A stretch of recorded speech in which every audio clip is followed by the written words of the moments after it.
할렐루야, 주 안에서 평안하셨습니까? 문은석 목사입니다. 이 시간에는 잠언 심화강의 46번째 시간으로 잠언 11장 24절로 31절의 말씀을 강의하겠습니다.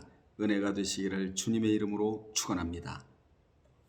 잠언 11장 24절로 31절에는 구제와 자비를 베푸는 것이 지혜를 추구하는 자의 마땅한 바요, 축복의 첩경임을 교훈해주고 있는 내용입니다. 너무나 중요한 내용이기도 합니다. 먼저 24절을 의역하면 흩어 구제하면 더욱 부하게 되는 일이 있나니, 왜 그런가 하니 하나님이 주시기 때문이요, 즉 하나님이 갚아주시기 때문이요. 그러나 반대로 과도에 아껴도 가난하게 될 뿐이니라. 왜냐하면 하나님이 주시지 않기 때문이니라. 이렇게 우리가 의역을 해야 24절을 쉽게 이해할 수가 있습니다. 주는 사람은 그 준 것 때문에 넉넉하게 되지만 얻어먹는 사람은 맨날 얻어먹게 된다는 말씀입니다. 따라서 24절은 올바로 해석하려면 다음과 같은 구절을 알아야 합니다. 먼저 신명기 15장 10절을 알아야 되는데, 거기 보면 너는 반드시 그에게 줄 것이요 줄 때에는 아끼는 마음을 품지 말 것이니라.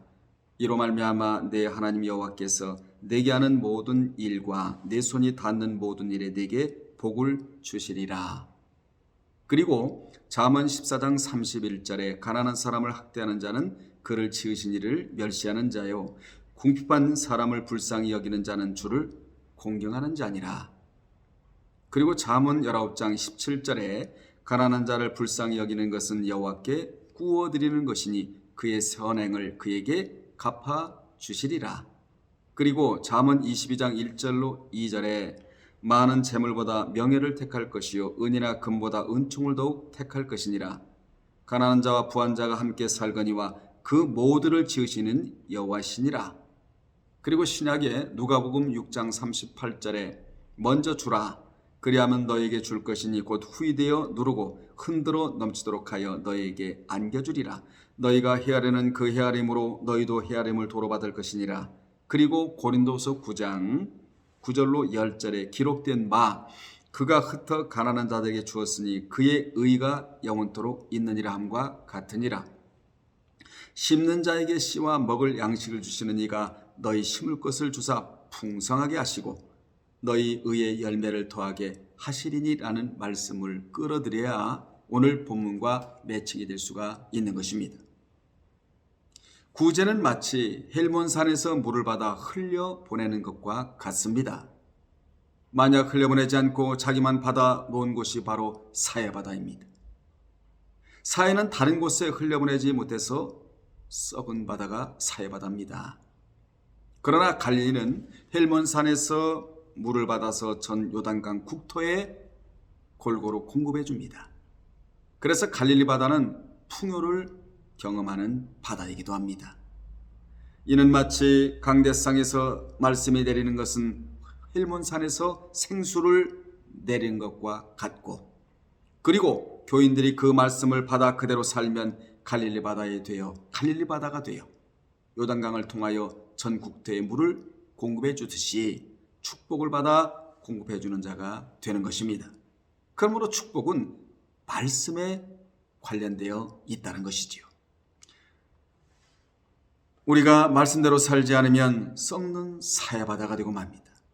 신앙이 썩습니다. 신앙이 녹습니다. 신앙이 변질이 되고 마는 것입니다. 그래서 성경은 먼저 하라, 그래야 공급해 주겠다, 이렇게 가르치고 있습니다. 시편 112편 9절에도 저가 재물을 흩어 빈궁한 자에게 주었으니 그 의가 영원히 있고 그 뿔이 영화로이 들리리로다 라고 기록을 하고 있습니다. 권세라는 말이죠. 뿔은 권세인데 권세가 높아질 뿐만 아니라 그 행의가, 옳은 행실 하나님 앞에서 말씀대로 순종한 그 의가 영원히 거한다고, 영원히 있게 된다고 말씀해주고 있는 것입니다. 사도행전 10장 1절로 3절에 보면 가이사라의 고넬료라는 사람이 있으니 이달리아데라 하는 군대의 백부장이라. 그가 경건하여 온 집으로 더불어 하나님을 경외하며 백성을 많이 구제하고 하나님께 항상 기도하더니 하루는 제9시쯤 되어 환상 중에 밝히봄에 하나님의 사자가 들어와 가로되 고넬료야 하니, 이런 말씀이 기록되어 나오는데 고넬료가 구제했더니 그 집에 누가 신방을 왔느냐는 것입니다. 하나님의 사자가 신방을 왔습니다. 하나님의 사자가 신방을 오는 집이 보통 집입니까? 또 누가 부흥강사로 왔습니까? 예수님의 수제자 베드로가 이 가정의 부흥강사로 온 것입니다. 그래서 개인 집에서 말씀 사경회가 열렸는데 실로 대단한 것입니다. 교회에서 말씀 사경회가 열려도 하나님이 기뻐하실 것인데 개인 집에서 사경회가 열렸으니 이 어찌 보통 사건이라 할 수 있겠습니까? 그래서 구제해야 된다는 것이지요. 믿는 자는 하나님께 대해서는 늘 영적으로 건강하고 사람에 대해서는 늘 마음이 따뜻해야 합니다. 온정주의가 되어야 한다는 말씀입니다. 하나님은 그런 사람에게 사자를 신방 보내시고 말씀으로 신방 보내시며 늘 집안을 신나게 만들어 주시는 것입니다. 24절로 25절은 재물을 갖고도 나누지 않는 것은 악행이며 불법이라는 것입니다. 흩어 구제하여도 더 구하게 되는 일이 있나니 과도히 아껴도 가난하게 될 뿐이니라. 구제를 좋아하는 자는 풍족하게 될 것이요 남을 윤택하게 하는 자는 자기도 윤택하여 지리라 하여 솔로몬은 하나님의 백성으로서 가져야 할 덕목인 구제와 긍휼에 대해 교훈해주고 있습니다. 여기서 솔로몬은 세상 사람들이 가지는 일반적인 상식을 뛰어넘는 전혀 뜻밖의 사실을 말해주고 있는데 자신의 소유를 흩어 구제하면 더욱 부하게 되지만 과도히 아끼면 가난하게 될 뿐이라는 것입니다. 이 말은 매우 역설적입니다. 왜냐하면 부자의 첫 번째 덕목은 근검과 절약이기 때문입니다. 이 말은 매우 역설적이에요. 스스로 땀 흘려 부자가 된 사람들을 결코 예외가 없이 근검과 절약이라는 성품을 가지고 있는 것을 볼 수 있습니다. 그런데 솔로몬은 오히려 과도히 아끼면 가난하게 될 뿐이라고 말해주고 있습니다. 여기서 우리는 과도히 요쉐르라는 말의 뜻을 살펴볼 필요가 있습니다. 이는 부정하게 불법적으로 하는 뜻을 가지고 있습니다. 이렇게 볼 때 과도히 아껴도라는 1차적인 표현은 불법적으로 재산을 모으는 것을 말해주고 2차적으로는 긍휼을 베풀지 않고 구제하지 않으며 이기심과 탐욕으로 쌓은 재물은 그 자체가 악한 것임을 지적하고 있는 것입니다. 솔로몬은 이처럼 구제와 긍휼을 베풀지 않는 자가 지닌 모든 부는 결국 그 자신의 것이 되지 못하고 모두 날아가 버리고 만다는 것과 오히려 주신 재물을 흩어 구제하고 자신의 것을 희생하는 인생은 하나님의 축복을 통해 구제는 그 자체가 하나님의 명령이며 물질의 축복을 받는 자라면 누구도 외면하거나 거절해서는 안 될 의무이자 책임임을 말씀하고 있는 것입니다. 잠언에서 구제의 내용이 많이 나오는 것은 지혜 즉 의인화된 예수를 믿고 난 후 구제에 힘쓰라는 것입니다. 뿐만 아니라 야고보 1장 27절에서 야고보는 참 경건의 의미를 잃어버리고 살아가는 성도들 향해 하나님 아버지 앞에서 정결하고 더러움이 없는 경건은 곧 고아와 과부를 그 환난 중에 돌아보고 또 자기를 지켜 새 속에 물들지 아니하는 이것이라고 말씀해주고 있습니다. 즉 자기 자신의 내면을 가꾸는 것만큼 고아와 과부를 그 환난 중에서 돌아보는 구제와 긍휼이 성도의 경건을 규정하는 중요한 요소임을 강조하고 있는 것입니다. 26절은 부정한 방법으로 부를 축적하는 것은 저주를 자초하는 것이라는 교훈입니다. 곡식을 내놓지 아니하는 자는 백성에게 저주를 받을 것이나 파는 자는 그의 머리에 복이 이 말이라. 여기 곡식을 내놓지 아니하는 자란 곡식을 자신의 재물로 축적하는 수단으로 삼아 추수기에 매석하였다가 값이 오르게 되면 되팔아 큰 이윤을 남기는 자들을 지칭하는 말입니다. 이들이 돈을 주고 살해해도 곡식을 내지 않은 이유는 아직 곡식의 가격이 최고에 이르지 않았기 때문입니다. 이러한 행위는 오늘날까지 계속되고 있는 행위로서 많은 나라에서 이와 같은 곡식의 매점매석으로 수많은 사람들이 큰 곤란을 겪고 있는 실정입니다. 솔로몬은 이러한 자들에게 하나님의 저주를 선포하고 있는 것이지요. 물론 이러한 상업행위 자체가 잘못된 것은 아닙니다. 솔로몬이 분노하고 있는 것은 모든 사람에게 없어서는 안 될 생필품인 곡식을 단지 그들의 돈벌이 수단으로만 여기고 다른 사람들이야 어찌 되었든 상관없이 자신의 배만 불리려는 사악한 이기심과 탐욕의 눈이 어두운 자들 때문입니다. 즉 그들은 많은 곡식을 소유하고 있음에도 불구하고 이윤이 얼마 남지 않았다는 이유만으로 굶어 죽어가는 사람들을 바라만 보고 있는 잔인하고 패역한 심성의 소유자로서 결국 하나님께서 용서하지 않을 것임을 그는 분명히 말해주고 있는 것입니다. 우리는 이 말씀에서 잘못된 경제행위로 자신의 부를 축적하고 재산을 늘리는 일은 하나님의 저주를 피할 수 없음을 기억을 해야 합니다. 믿는 자는 비록 작은 소득일지라도 온전한 방법으로 돈을 벌 수 있는 방법을 찾아야 합니다. 믿음과 사랑과 소망을 작동시켜서 돈을 벌 수 있는 그런 방법을 찾아야 됩니다. 이렇게 번 돈에는 항상 소망이 따라붙게 마련이고 이 돈에는 평강이 따라붙게 되어 있는 것입니다. 이런 돈은 절대로 근심이 따라 붙어 있지를 않습니다. 여러분, 우리는 복받는 길이 무엇이며 생명을 보존하는 길이 무엇인가를 오늘 말씀에서 분명히 깨닫고 복받는 길이며 우리의 생명을 보존하는 길이 바로 구제하는 길이라는 사실을 이 시간에 기억하시기를 주님의 이름으로 축원합니다. 27절에 보면 선을 간절히 구하는 자는 은총을 얻으려니와 받으려니와 악을 더듬어 찾는 자에게는 악이 임한다고 기록을 합니다. 본절은 선과 악에 대한 의지를 적극적으로 가진 자의 각각의 결과에 대해서 교훈하고 있습니다. 선은 톱으로 친절, 호의, 부유, 번성, 행복 등 다양한 의미를 지니고 있습니다. 간절히 구하는 자는 쇠르인데 이는 날이 새다, 일찍 일어나다라는 의미입니다. 이는 아침에 일찍 일어나는 순간부터 열심히 찾는다는 의미입니다. 이 자의 결과는 은총을 받게 된다는 것이지요. 다시 말해 선을 구하는 자에게는 즐거움과 기쁨이 있으며 호의와 자비를 베풀고 나누는 자에게 도리어 만족이 있다는 것입니다.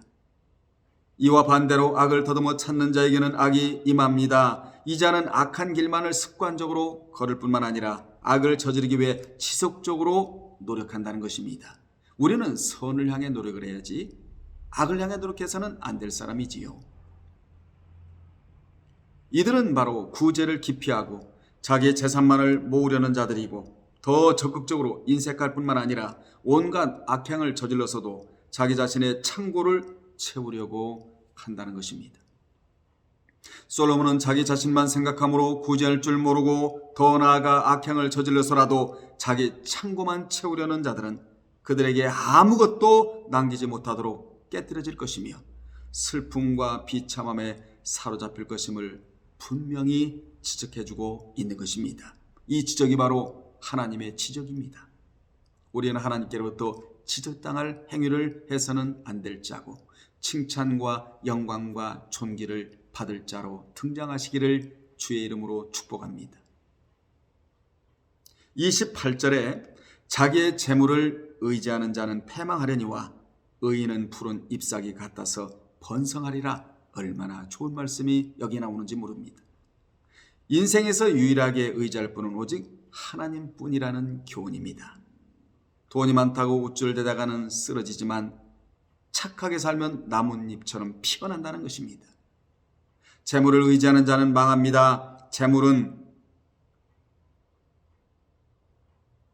숭배의 대상이 아닙니다. 재물은 다스림의 대상입니다. 그런데 그 재물을 다스리지 못하고 힘을 삼으면 그 길은 패망하고 마는 것입니다. 하나님께서 이스라엘 백성들을 가나안에 들여보내기 전에 이르시기를 너희들이 가나안에 들어가면 생활의 복을 받을 텐데 생활의 복을 받아 누릴 때에 그때 마음이 교만해져서 하나님을 멀리하는 일이 없도록 할 것임을 미리 말씀해 주셨습니다. 그러므로 믿는 자들이 하나님 앞에 바른 신앙생활을 하면 반드시 생활의 복을 받습니다. 그런데 문제는 그 복을 받고 난 이후에 잘 살게 될 때 실패하는 자들이 많은 것이 문제입니다.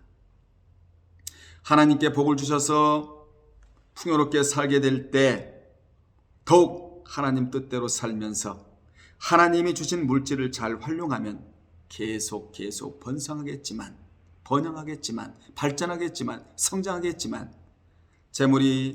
재물의 마음이 기울어져서 재물을 힘삼고 재물을 자랑하고 하나님을 섬기는 일에 관심이 떠나면 그 자는 실패하고 마는 것입니다.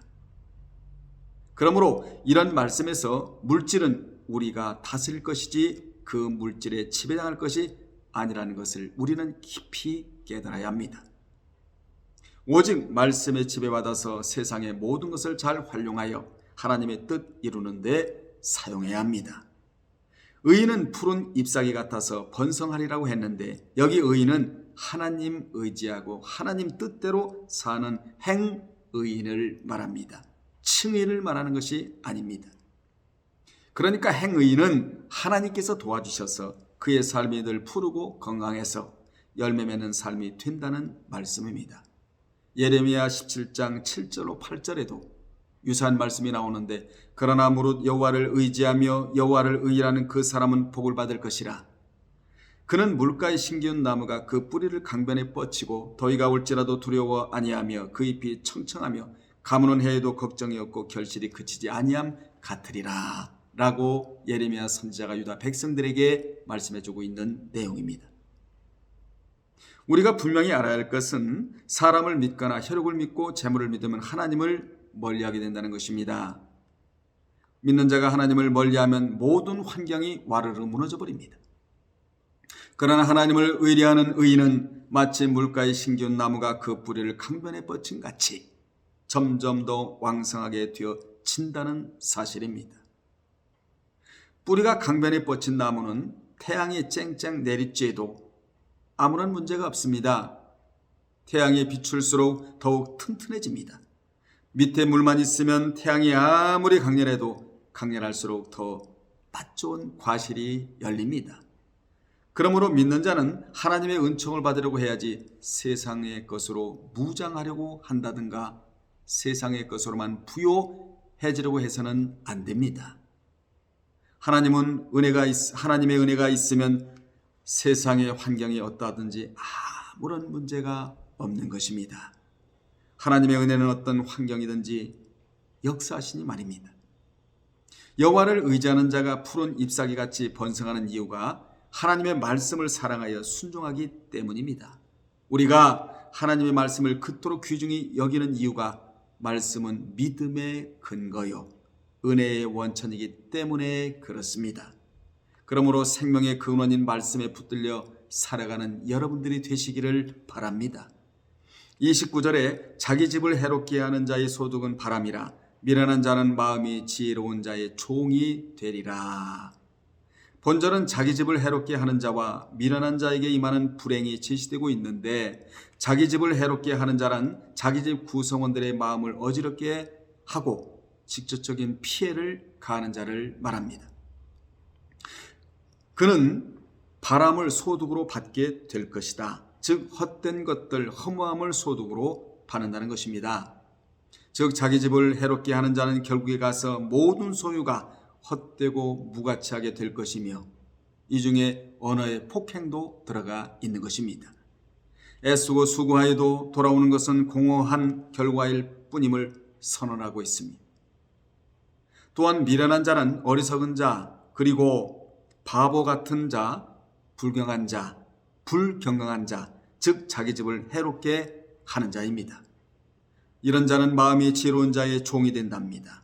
이는 마음이 지혜로운 자는 재산을 증식시키는 반면 미련하여 가정생활에 불량한 자는 사회적, 경제적 모든 면에서 파멸을 당하게 되기 때문이라고 말씀해주고 있습니다. 30절에 의인의 열매는 생명나무라 지혜로운 자는 사람을 얻는다고. 본절은 의롭고 선한 삶, 믿음의 씨앗을 뿌려 생명의 열매를 거두는 자가 되라는 교훈입니다. 생명나무는 하나님께서 에덴 동산에 선악과와 함께 두셨던 나무로서 아담이 에덴 동산에서 하나님의 명령에 불순종하고 선악과를 따 먹음으로써 접근 자체를 금지당한 나무를 말합니다. 그런데 이러한 생명나무 열매가 의인의 삶을 통해 맺혀진다고 말하고 있습니다. 이는 사람이 하나님의 뜻에 합당한 의로운 삶을 살아가므로 결국 참된 생명을 누리는 삶, 영원한 생명에 이르게 될 것임을 말씀하고 있는 것입니다. 사실 인생은 누구나 자신이 뿌린 것만큼의 열매를 거두고 삽니다.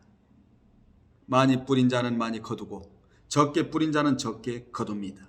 또한 콩을 심은 자는 콩을 거두고 팥을 심은 자는 팥을 거두듯이 성령으로 심은 자는 성령의 열매를 거두고 육신으로 심은 자는 육신의 열매를 거두게 되는 것입니다.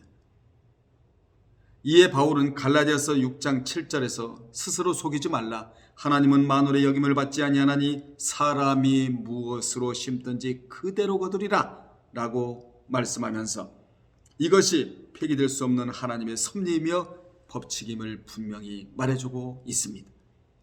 31절에 보라 의인이라도 이 세상에서 보응을 받겠거든 하물며 악인과 죄인이리요 라고 본 단락을 마무리하고 있는데, 솔로몬은 의인의 삶과 악인의 삶의 결국을 최종적으로 선언을 합니다.